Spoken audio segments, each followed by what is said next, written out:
કુળદેવીમાં ખુશ રાજી તો બધા જ દેવી દેવતા રાજી। મિત્રો, આ કોઈ કહેવત નથી પણ સત્ય છે।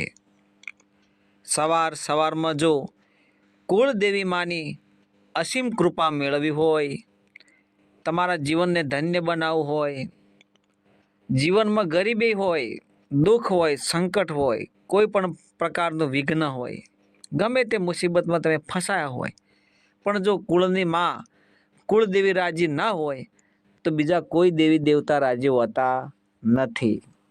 એટલા માટે જો કુળની માતા રાજી હોય, કુળદેવી રાજી હોય તો તમે જીવનમાં કોઈ જગ્યાએ અટકો ના, કોઈ જગ્યાએ તમે લટકો ના।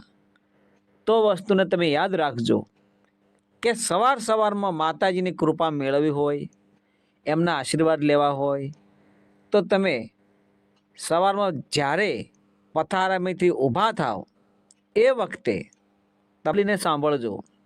વિડીયો ગમે તો તમારા કુળદેવી માનું નામ કોમેન્ટ બોક્સમાં લખજો।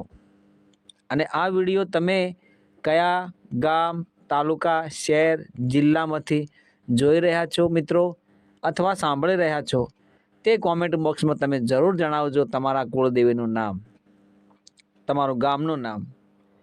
અને મા ભગવતીને, મારા ગુરુદેવને, ઈષ્ટદેવને, ભોળાનાથને હું એટલી પ્રાર્થના કરું છું કે તમે આ વિડીયો જોઈ રહ્યા છો, સાંભળી રહ્યા છો બધા જ મિત્રો હેમખેમ સર્વ કુશળ મંગળ રહો, સ્વસ્થ રહો ને મસ્ત રહો, એવી હું મારા ગુરુદેવને પ્રાર્થના કરું છું કે તમે બધા સુખમય જીવન જીવો, એવી હું આશા રાખું છું। તમે અમારા વિડીયો અમારી ચેનલમાં જોઈ રહ્યા છો, સાંભળી રહ્યા છો, તમારા મંતવ્યો, પ્રતિભાવો અમને કોમેન્ટમાં જણાવજો। મિત્રો, કહેવાનો અર્થ મારો એટલો જ છે કે સવાર સવારમાં જો તમે વહેલા ઊભા થાવ પથારીમાંથી, એ વખતે સર્વપ્રથમ તમારા પગ જમીન ઉપર મૂકો તે પહેલાં તમારા કુળદેવીનું નામ લેવાનું છે અને હાથ જોડી અને માને પ્રાર્થના કરજો, ઓમ કુળદેવી માતાય નમઃ।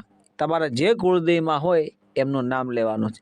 પછી તમારા હાથ ખોલી અને હથેળીના દર્શન કરવાના છે। દર્શન કર્યા બાદ તમે ધરતી માતા ઉપર જ્યારે પગ મૂકો એ વખતે તમારા ધરતી માતાને વંદન કરવાના છે। ત્યારબાદ તમે જમીન ઉપર પગ મૂકજો। તમે જોજો, આ એક દિવસ કાર્ય નથી કરવાનું, દરરોજ તમે આવી ટેવ પાડી દો। અને સવારમાં વહેલા ઊભા થાવ તો મોબાઈલની ટેવ બંધ કરી દેજો। મોબાઈલ જોવો નહીં, વહેલા ઊભા થઈને કોઈ દિવસ મોબાઈલ જોવો નહીં, એ ટેવ ખોટી છે। સારા વિચારો, સારું મન, પવિત્ર સ્વભાવ જો તમે કુળદેવી માતામાં પરોવશો, ધીમે ધીમે ધીમે તમારી પ્રગતિ થવાની ચાલુ થઈ જશે।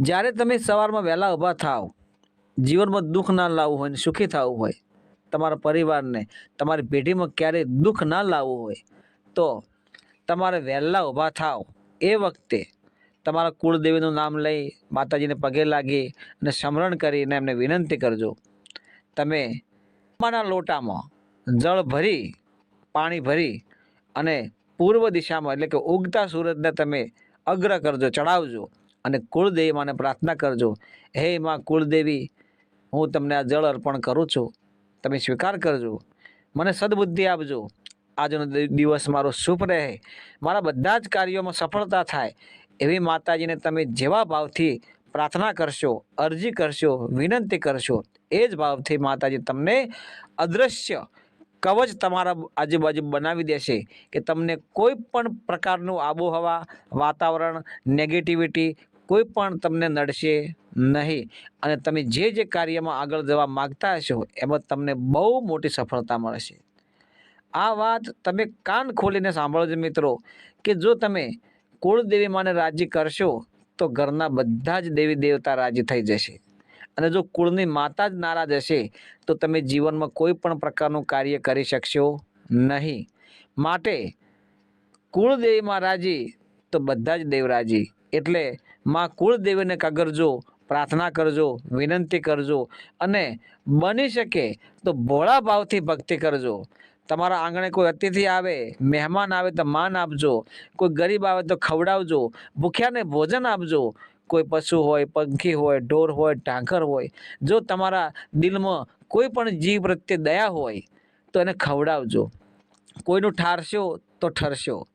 અને જો મિત્રો મારા દરેક આ જ વિડીયો જોઈ રહ્યા હો દરેકને હું વિનંતી કરું છું કે જો તમારા દિલમાં દયા હશે તો દયા છે ધર્મનું મૂળ છે, અને ધર્મથી ઢોકળા રહેશો તો પ્રભુ તમારાથી ઢોકળા આવી જશે. અને જો પ્રભુ આવી જાય તો માતાજી પણ આવી જાય. લક્ષ્મી આવે એટલે વિષ્ણુ ભગવાન આવી જાય, અને વિષ્ણુ ભગવાન આવે એટલે લક્ષ્મીમાં ઓટોમેટિક આવી જાય. તો ભક્તિ એવી કરજો નિર્મળ થઈ, અને એવો સ્વભાવ રાખજો કે દુનિયામાં તમારો ડંકો વાગી જાય.